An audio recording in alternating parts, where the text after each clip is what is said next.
ഒറ്റ വിട്ട് ചെരിഞ്ഞു പോയി ശകലം, ചരിഞ്ഞു പോയി. അല്ലെങ്കിൽ ചരിവ് കൂടുതലാ, കുഴപ്പമില്ല. അടിപൊളി കളറ് നല്ല സൂപ്പർ. ഇന്നിപ്പം ഏത് ചക്കയാണ് ഞങ്ങൾക്ക് വേണ്ടി അടത്താൻ പോകുന്നത്? മുകളിൽ ഇപ്പൊ ഏതാണ്ട് ഈ പ്ലാവിന്റെ ഒരു രീതിക്കനുസരിച്ചുള്ള ചക്ക ഇപ്പൊ മുകളിൽ കിടക്കുന്ന മുകളിൽ രണ്ടെണ്ണമായിട്ട് കിടന്നതിന് പറഞ്ഞു. രണ്ടെണ്ണം കിടക്കുന്നതിന്റെ അതിലൊരെണ്ണം താഴോട്ടെല്ലാം മുഴുത്തെല്ലാം ഇട്ടിട്ട് പോയതാ. അത് ഏകദേശം എത്ര കിലോ വേണം? അതൊരു 35-40 കിലോ കാണും. 35-40 കിലോ രണ്ടെണ്ണം ചേർത്തോ? അല്ലല്ല, ഒരെണ്ണം അത്രയുണ്ട്. 40 കിലോ ആവറേജ് ഇതിനായിരുന്നു. ഈ പക്ഷേ ഈ തീരെ വെയിൽ തന്നെ ആയതുകൊണ്ടാ, ഇല്ലെങ്കിൽ ഒരു 30 കിലോയിൽ കുറയുകയല്ല. അതുപോലെയാ. ആണോ? അത്രയും വെയിറ്റ് ആണ്. അതാണ് കണ്ണൻകോടന്റെ പ്രത്യേകത. അതെ അതെ. പ്രിയമുള്ള സുഹൃത്തുക്കളെ, നമ്മുടെ നാട്ടില് ഒരുപാട് ചക്കകളും പ്ലാവുകളൊക്കെ ഉണ്ട് കേട്ടോ.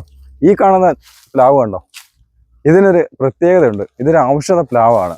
അപ്പൊ അതിന്റെ കൂടുതൽ വിശേഷങ്ങൾ നമുക്കറിയാം. ചേട്ടാ, ഇതിന്റെ പേരെന്തോ, ഇതിന്റെ പ്രത്യേകത? കണ്ണൻകോടൻ വരിക്കാന്ന് പറയുന്നത്. ഇത് വളരെ ഔഷധ മൂല്യങ്ങളുള്ള ചക്കയാണ്. ഞങ്ങൾ പരിശോധിച്ചു, വെള്ളാനിക്കര കാർഷിക കോളേജ് പരിശോധിച്ച് അതിന്റെ സർട്ടിഫിക്കറ്റ് വന്നിട്ടുണ്ട്. അപ്പൊ അന്നേരമാണ് ഇത്രയേറെ മൂല്യങ്ങളുള്ളതാണെന്ന് അറിയുന്നത്. ചക്ക വളരെ ടേസ്റ്റി ആയതുകൊണ്ട് എല്ലാവരും ഇങ്ങനെ ചക്ക മേടിച്ചുകൊണ്ട് പോകുന്നു, തിന്നുന്നുള്ളതല്ലാതെ നമ്മളങ്ങനെ ശ്രദ്ധിക്കുന്നില്ലായിരുന്നു. അതിന്റെ റിസൾട്ട് ഇപ്പോൾ വന്നിട്ടുണ്ട്. ഇപ്പോൾ ക്യാൻസർ രോഗികൾക്കൊക്കെ നമുക്ക് ഈ ചക്കയ്ക്ക് സാധാരണ വേണ്ടതിൽ 10 ഇരട്ടി വരെ ഔഷധ മൂല്യങ്ങൾ കൂടുതലാണ്. അപ്പോൾ അവർ കോളേജിൽ നിന്ന്, കാർഷിക കോളേജിൽ നിന്ന് തന്നെ അവർ പറഞ്ഞിരിക്കുന്നത് വളരെ ശ്രദ്ധിക്കപ്പെടേണ്ട വിളവാണെന്ന് പറഞ്ഞു. അപ്പോൾ അതുകൊണ്ട് അതിൻ്റെ തൈകളുണ്ടാക്കി നമ്മൾ കൊടുക്കാനും ചക്ക ഇങ്ങനെ ആൾക്കാരിലേക്ക് എത്തിക്കാനുമാണ് ശ്രമിച്ചുകൊണ്ടിരിക്കുന്നത്. നമ്മുടെ ഈ നാട്ടിൽ എത്ര തരം ചക്കകളുണ്ട്? ഈ നാട്ടിൽ പ്രധാനമായിട്ട് കൂഴച്ചക്ക, വരിക്കച്ചക്ക എന്ന് പറഞ്ഞിട്ട് അങ്ങനെ പറച്ചിലുള്ളെങ്കിലും ഓരോ പ്ലാവിനും വ്യത്യസ്തമായ ടേസ്റ്റുകളും ഓരോരോ ഔഷധങ്ങൾ, ഓരോ മൂലകങ്ങളുടെ പ്രത്യേകത കാണും. പക്ഷെ ഇതെല്ലാ മൂലകങ്ങളും ഒന്ന് ചേർന്നിട്ടുള്ള ഒരു ചക്ക എന്ന് പറഞ്ഞപ്പോൾ ഇതേ കണ്ടിട്ടുള്ള ഒരു വളരെയധികം ചക്കകൾ, പ്ലാവിൻ്റെ ചക്കകൾ പരിശോധിച്ചിട്ട് ഇത്രയും വ്യത്യസ്തത കണ്ടിരിക്കുന്ന ഈ ഒരൊറ്റ പ്ലാവിൽ തന്നെ. അപ്പോൾ എങ്ങനെയാണ് ഇതിനൊരു ഔഷധ ഗുണം ഉണ്ടെന്നുള്ളത് പറഞ്ഞു? അത് ഒരു 10-12 വർഷം മുമ്പ് ഒരു സിസ്റ്റർ ക്യാൻസറായിട്ട് മദ്രാസിലുണ്ടായിരുന്ന ഒരു സിസ്റ്റർ ഇവിടുന്ന് യാദൃശ്യമായിട്ടൊരു ചക്ക അവിടെ കൊണ്ടുപോയി. ഇവിടെയുള്ളൊരു സിസ്റ്റർ തന്നെ. അവിടെ ചെന്നിട്ട് അവർ ക്ഷീണമായിട്ടിരുന്ന ആൾ ഒരു ദിവസം ചക്ക ഇങ്ങനെ ചെന്നു, പച്ച ചക്ക തന്നു. അപ്പോൾ അന്ന് അവർക്ക് എന്തോ ഒരു ഉന്മേഷം തോന്നി. പിറ്റേ ദിവസം അതുപോലെ തന്നെ വീണ്ടും ചക്ക ഒരു പഴുപ്പിക്കാൻ വെച്ചിരിക്കുന്നതുകൊണ്ട് ഒരു കഷ്ണം കൂടി എടുത്ത് തന്നു. അപ്പോൾ അങ്ങനെ അവർ തന്നെ പറഞ്ഞു ഇത് എന്തോ ഒരു പ്രത്യേകതയുള്ള ചക്കയാണെന്ന് പറഞ്ഞു. പിന്നെ വർഷങ്ങളായിട്ട് ഇവിടെ വന്ന് കൊണ്ടുപോകായിരുന്നു ചക്ക. അത് കഴിഞ്ഞിട്ട് പിന്നെ ഞാൻ ഈ നഴ്സറി ഫീൽഡിലേക്ക് വന്നു കഴിഞ്ഞപ്പോഴത്തേനാണ് ഇങ്ങനെ ഒരു പരിശോധിക്കാനുള്ള ഒരു സാഹചര്യങ്ങളൊക്കെ ഉണ്ടായി. അപ്പോൾ എൻ്റെ സുഹൃത്ത് പുഞ്ചവയിലുള്ള കല്ലുക്കൊന്ന നഴ്സറിയിലെ സാധാരണ ചേട്ടൻ പറഞ്ഞ് പരിശോധിക്കാനുള്ള സാഹചര്യം ഉണ്ടെന്ന് പറഞ്ഞു. അങ്ങനെ പെട്ടെന്ന് തന്നെ അത് പരിശോധിച്ച് കഴിഞ്ഞിട്ട് അവർ വീണ്ടും ചക്ക ആവശ്യപ്പെട്ടു. അതിന് എന്തെല്ലാം കുറച്ചുകൂടെ നോക്കാനുണ്ടെന്ന് പറഞ്ഞിട്ട് നോക്കി. അങ്ങനെ ഇപ്പോൾ ഒരു റിസൾട്ട് തന്നിരിക്കുന്നത്. 14 നമുക്ക് സാധാരണ വേണ്ടതിലും 14 കണ്ടന്റുകളാണ് ഇതിന് കൂടുതലായിട്ടും 10 ഇരട്ടി വരെ വ്യത്യാസം വന്നിരിക്കുന്നത്.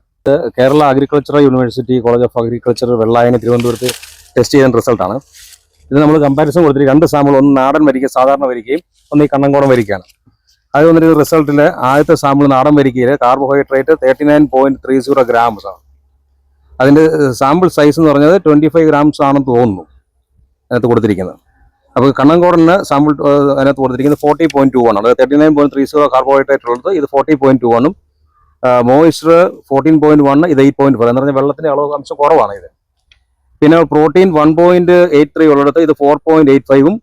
വൈറ്റമിൻ സി 21.08 ആണ് നാടൻ വരികയിൽ, ഇതിനകത്ത് 36.14. ഫൈബർ 3.5% ഉള്ളിടത്ത് ഇത് 36.14. അതുപോലെ തന്നെ പോളിഫിനോയിസ് 1.63 ഉള്ളത് 2.40. കരോട്ടിനോയിഡ്സ് 3.12 ഉള്ളത് 2.16. ഫ്ലാവനോയിഡ്സ് 25.93, അത് 2.24. ടാനിൻസ് 5.72 ഉള്ളിടത്ത് 88.97. അതുപോലെ തന്നെ അടുത്തതായിട്ട് ഇമ്പോർട്ടൻ്റ് ആയിട്ടുള്ളത് ആൻറ്റി ഓക്സിഡൻറ്റ് ആക്ടിവിറ്റി 68.86 ഉള്ളത്, ഇത് 71.64. സോഡിയം 172.8 ആണ് നാളെ മരിക്കില്ലെങ്കിൽ, ഇത് 857.0 ആണ്. എന്ന് പറഞ്ഞാൽ ഏകദേശം 6 ഇരട്ടിയോളം അതിൻ്റെ സോഡിയം കണ്ടന്റ് കൂടുതൽ. പൊട്ടാസ്യം 367 ആണ് നാടൻ വരിക്കൽ, 921.5 ആണ് ഇതിനുള്ളത്. കാൽഷ്യം 293.6 നാടൻ വരിക്കലുള്ളപ്പോൾ ഇതിൽ 1411 മില്ലിഗ്രാംസ് ആണ് ഇതിലുള്ളത്. ഫോസ്ഫറസ് 0.35 ഉള്ളത്, 3.33. അയൺ കണ്ടന്റ് 0.39 ആണ് സാധാരണ വരിക്കൽ, ഇത് 80.07 ആണ് ഇതിന്റെ ഒരു കണ്ടന്റ് വന്നിരിക്കുന്നത്. ഇത് നാടൻ വരിക്കയുടെയും അതുപോലെ കണ്ണൻകോടൻ വരിക്കയുടെയും പച്ച ചുളയിലുള്ള വ്യത്യാസമാണ്. ഇതേപോലെ തന്നെയാണ്. അതുപോലെ അതിന്റെ ചക്ക കുരുവും അവർ ടെസ്റ്റ് ചെയ്തു. ഇതിൽ ഓൾമോസ്റ്റ് ഈക്വൽ ആയിട്ടുള്ള റിസൾട്ട് തന്നെ അതിനകത്ത് വന്നിരിക്കുന്നത്. അതിനകത്ത് പ്രത്യേകം എടുത്തു പറയാനുള്ളത് അയൺ കണ്ടന്റ് 1.14 ആണ് ചക്കക്കൂരിൽ നോർമൽ ചക്കക്കൂരിലുള്ളത്. ഇത് 25.71 അതുപോലെ കാൽഷ്യം 58.97 ഉള്ളത്. ഇത് 1189.2 എന്ന് പറഞ്ഞാൽ നമ്മൾ മുട്ടയൊക്കെ കഴിക്കുന്നത് പോലെ തന്നെ കാൽഷ്യം ഒക്കെ കൂടുതൽ കിട്ടുന്ന സൈസ് വളരെ ഔഷധ കൂലി അല്ലെങ്കിൽ പോഷക ഗുണമുള്ള ഒരു ചക്കയായിട്ടാണ് നമുക്ക് ഇതിന്റെ റിസൾട്ട് വന്നിരിക്കുന്നത്. അപ്പം ഇതുകൊണ്ടാണ് നമ്മളിപ്പം നിങ്ങളെ പോലുള്ളവരെ വിളിച്ച് നമുക്ക് കൂടുതൽ പ്രചാരം കൊടുക്കണം. കാരണം ഇത് നമ്മുടെ നാട്ടിൽ വളരെ ഉപയോഗം കിട്ടാനുള്ള സാധ്യതയുള്ളതാണ്. ഇത് വിൽപ്പന എന്നുള്ളതിനുപരി ജനങ്ങൾക്ക് ഔഷധ മൂല്യമുള്ള പോഷക ഗുണമുള്ള ഒരു ചക്ക നമുക്ക് കണ്ടെത്തി കൊടുക്കാൻ പറ്റുന്നു. ഇതിന് തൈയൊക്കെ കിട്ടാറുണ്ടോ? തൈയുണ്ട്. ഇദ്ദേഹമാണ് അതിന്റെ നഴ്സറിയുടെ ഉടമയാണ്. ഇതിലെ ചുമല വരെ എല്ലാം കണ്ടന്റ് കൂടുതൽ മറ്റേ നോർമലായിട്ട് വേണ്ടത്. ഇത് ഷാജൻ, നമ്മളെ അടുത്ത് തന്നെ ഉള്ളതാണ്. ഈട്ടിക്കൽ എന്ന് പറയും. പുള്ളിയൊരു നല്ല കർഷകനാണ്. അത് ജോർജ് കുട്ടി, പുള്ളിയൊരു കർഷകനാണ്. ഇത് ജിമ്മി പുള്ളി എലിഞ്ഞിമറ്റം പ്ലാന്റേഷൻ എന്ന് പറഞ്ഞപ്പുറം ഇത് നഴ്സറിയും കൂടെ ഉണ്ട്. പുള്ളി ഇപ്പം നമ്മുടെ ഇതിന്റെ ഈ പേപ്പറെല്ലാം കണ്ട് ചക്കയിൽ നിന്നിട്ട് 400 തൈ ഇപ്പോൾ വർഷം വെച്ചിട്ടുണ്ട്. ഞാൻ ഈ കണക്കോടെ 400 വെച്ചിട്ടുണ്ട്. പുള്ളി ഇനിയിപ്പം പുള്ളി കുറച്ച് തൈകൾ ഉണ്ടാക്കാനും കൂടെയുള്ള പരിപാടി നമ്മളോട് ചേർന്ന്. ഇത് ഭായിയാണ്, നമ്മുടെ സുഹൃത്താണ്. ഷാജൻ ഈട്ടിക്കൽ, ജോർജ് കുട്ടി. ഭായിയുടെ പേര് തങ്കപ്രസാദ്. എവിടെയുള്ള? നേപ്പാൾ. പക്ഷെ അവന് കോഴിച്ചക്ക ഭയങ്കര ഇഷ്ടമാണോ? കൂഴച്ചക്ക ഭയങ്കര ഇഷ്ടമാണ്. ഇവന് വേണ്ടി ഞാൻ പലയിടത്തും കോഴിച്ചക്ക കൊണ്ടുവന്ന് ഇറക്കി വെച്ച് കൊണ്ടുവന്ന് കൊടുക്കാറുണ്ട്. പുള്ളിക്ക് ഒരു പ്രാവശ്യം ചക്ക വന്നവര് ഭയങ്കര ഇഷ്ടം. ചക്ക നല്ലത് വരിക്കാനും കോഴിയാ. വരിക്കാനും പഴവും ഇതെല്ലാം നല്ലത്, വറക്കാനും ഒക്കെ. ഇനി വരിക്കാന്നുള്ളൊരു ഇത് കിടക്കുന്ന കൺസെപ്റ്റ് എല്ലാവരും കിടക്കുന്നതുകൊണ്ടല്ലേ എല്ലാവരും വരിക്ക പറയുന്നത്. ഒറ്റ വിട്ട് ചെരിഞ്ഞു പോയി ശകലം, ചരിഞ്ഞു പോയി. അല്ലെങ്കിൽ ചരിവ് കൂടുതലാ, കുഴപ്പമില്ല. അടിപൊളി കളറ്, നല്ല സൂപ്പർ കളറല്ലേ. നല്ല കളറ്, നല്ല അടിപൊളിയായിട്ട്. ഇനി നമുക്ക് കഴിച്ച് ഇതിന്റെ കാര്യങ്ങളൊക്കെ കറക്റ്റ് ആയിട്ടൊന്ന് അറിയണം. അണ്ണാ കഴിച്ചിട്ടുണ്ടോ? കഴിച്ചോണ്ടാണല്ലോ 400 വെച്ചത്. 400 തൈയാ വെച്ചേക്കുന്ന കേട്ടാ. 400 തൈ. ഞാൻ വെട്ടുമ്പോഴെല്ലാം ചെരിഞ്ഞു പോകുന്നുള്ളൂ. അതെ, ഒരു സൈഡ് തിരിവ്. ചക്ക വെട്ടാനും അറിയത്തില്ലെന്നാരും പറയുമല്ലോ. ചക്ക വെട്ടാ അറിയത്തില്ലെന്ന് ആരും പറയത്തില്ലല്ലോ അല്ലേ.